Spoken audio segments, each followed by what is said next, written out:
YouTube, what's going on with y'all, man? Appreciate y'all for tuning in again. It's Rue from Elite Line Sports. Today I got like at 10 legs and a few same game parlays for this 3-game slate. One of the same game parlays is probably like 8 legs or 5 of them. I'm not even gonna lie to y'all. So I got y'all today, 3-game slate. So listen, let's get into this slate, man. It's a lot. For this first one is pretty much the Pistons versus Spurs. I think these are literally two teams that I think is going to play off in the finals, and I think this is a finals matchup. So they're going to play hard today, especially who I think is going to win is the Pistons. I think the Detroit wins, but this will be a game. First up, we got Cade Cunningham with his points, 26.5.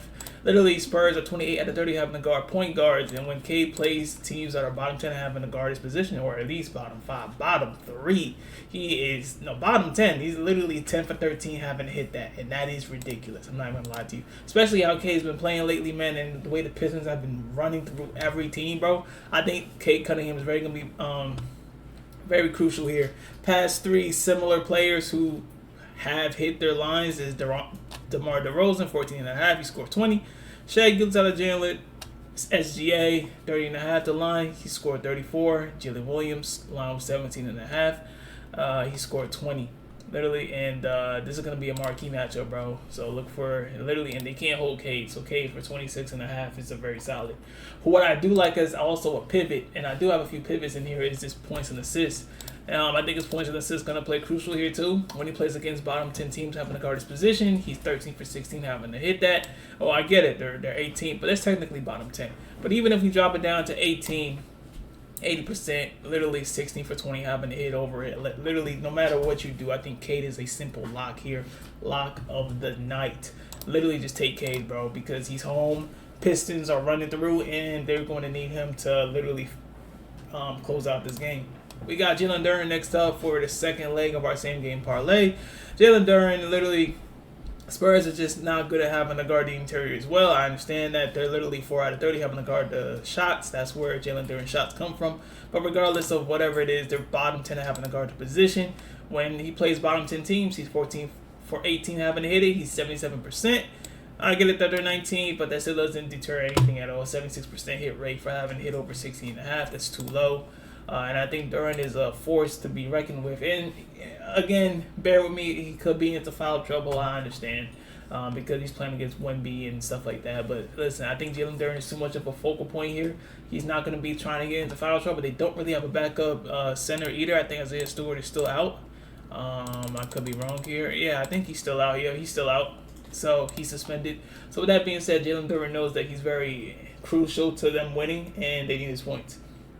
Now, third leg, because I like to touch a little bit more on the Pistons side. I'm not touching the points here, but I am touching the rebounds.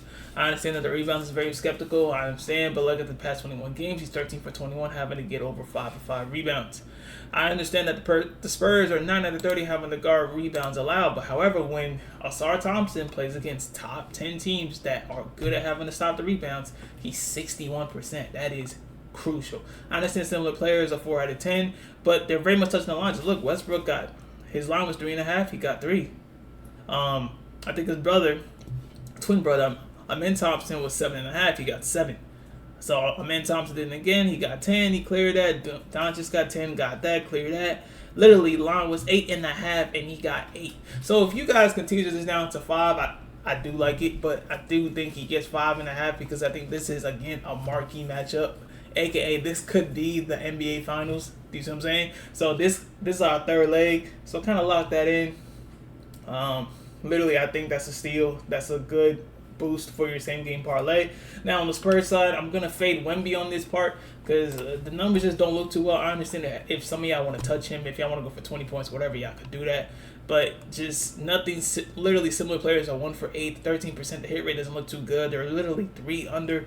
And the Pistons are number 1 at having a guard center. So it's like, I just don't see me touching Wemby at all. However, I do like his De'Aaron Fox. De'Aaron Fox has been kicking it up these past couple of games. He's been widely efficient and been putting the ball in the hoop a lot much more. And I think because this is a marquee matchup, this is a very important game. And look at the similar players. Literally 6 for 8, 75%, 4 over the line. Is very, very good. So I understand that the 2 out of 30 having to guard the position.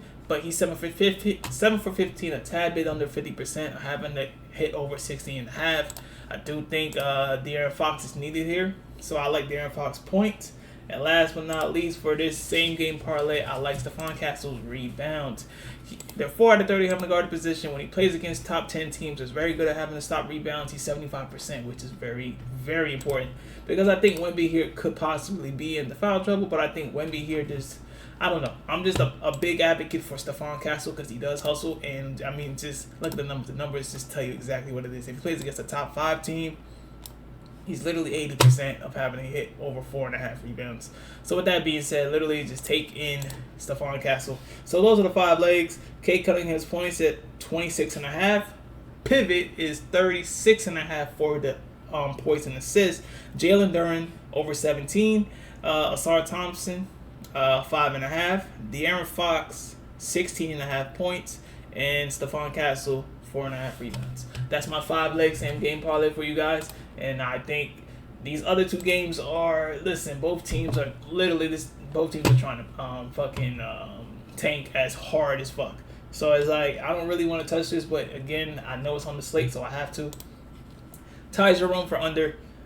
That's my bet of the day. I understand, check me out. Ty Jerome doesn't have too much games underneath his belt. However, he did get held up to 17 points at the line.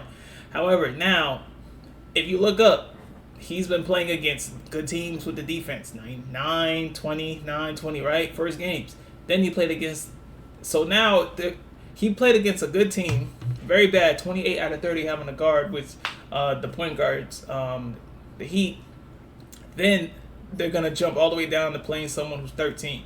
So I think Ty Jerome is not really needed in this. And again, I just think that they're tanking. If you don't want to touch this, you guys don't have to. But this is just a leg just to add for you guys. He is questionable. He might not be able to play. But I do like G.G. Jackson points over as well. G.G. Jackson the past 3 games has been incredible. 21, 20, 28. Literally, they're 30 for 30 having the guard shots, which is who the Kings are. 30 for 30 having the guard shots within 10 feet. G.G. Jackson, look for him to kind of keep it going, man. Literally, just, come on, man. The transition to 24 out of 30, they can't stop that. And G.G. Jackson starting to get some minutes. I guess they're trying to get him into becoming a star. And I like G.G. Jackson. Next up, I like Scottie Pippen Jr. I think he got that fire in him, man. Like I said, past game, they did lose. He was like the 12th man off the bench, but he was the best looking point guard who played. And if I think Ty Jerome is an under, then I'm definitely going Scottie Pippen over. But I like his PRA because he likes to do everything. He likes to get his rebounds, he likes to get an assist, and he definitely puts the ball in the hoop. So the PRA is 26 out of 30 having to guard that. I do like the PRA. So that's my strong pivot. If you don't like the pivot, you can take the points, which is 13.5. I do think he gets that. And last but not least, we got the Rockets and the Jazz. The Jazz are tanking hard as fuck, so I'm not touching the Jazz at all. I'll just take the Rockets. I'm not going to go KD points. See, now, I love KD points, but however, at the same time, I just think there's a blowout factor here, bro. So I don't think KD gets 25. He might even get 18 points just because he scored 30 last game in a tough game. You see what I'm saying? So it's like, I think everyone else is going to start eating. Tari Easton's going to start shooting. Min Thompson. Everyone's going to get their shots up, bro. You see what I'm saying? They don't need Kevin Durant to get his points. So, I mean, if you're ballsy enough, touch the under. I'm not doing that, though, but I'm going to Min Thompson PRA. I think Min Thompson's going to rebound. He's going to assist. He's going to start moving the ball. They're 30 out of 30 having the guard point guards. Literally, the average difference looks good here. The hit rate looks good. Everything looks good. I like the points, too, but I like the PRA because he likes to rebound. He likes to assist. His past rebounds is 10. His assist is 7. See what I'm saying? So just the PRA just looks too solid. 29.5. There's a possibility he could hit that. And last but not least, we got Jabari Smith. I like his points. However, his threes look good, too, because the Jazz is just a shit organization. 30 out of 30, literally for everything. They're like bottom team and literally guarding everything. The Jazz are terrible. The Jazz and the Kings are very bad at having to do everything, man. So, points, 14.5 is solid, too. You can touch that. 10 for 16 looks great. The threes also look great. 30 out of 30, 9 for 17. So, it's like, hey, man, pick your poison. So, that's the 3 same game parlays that I got for you guys. I think that was definitely a 10 leg here. I definitely gave you guys some pivots, too. So, let me know deep down in the comments how y'all do. And listen, today's Monday. We post daily. And hit that like because it do helps with the algorithm. And I'll catch y'all in the next one.